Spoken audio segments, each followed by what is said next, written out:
யாரு கேட்டாலும் நான் டி நகர்ல வாங்கின ஜவுரி முடின்னு சொல்லிடுவேன். இது வந்து அவளோட முடி கிடையாது, இது நான் டி நகர்ல வாங்கினேன். நான் 48 ரூபாய்க்கு வாங்கின ஜவுரி முடி, ஷூட்டிங்காக வாங்கின ஜவுரி. இது என்னோட. ஆனா பாருமா, அது முடி இது முடி ஒரே மாதிரியே இருக்கு, எந்த வித்தியாசமும் தெரில.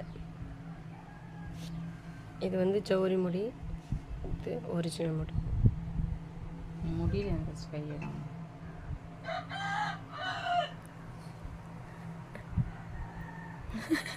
அம்மா பார்த்து பார்த்து வளர்த்த புள்ள மேகலை, ஆனா அவனுக்கு பாசம் விட்டு. பாப்பா சிரிக்காத பாப்பா, சூம்ல இருக்கு.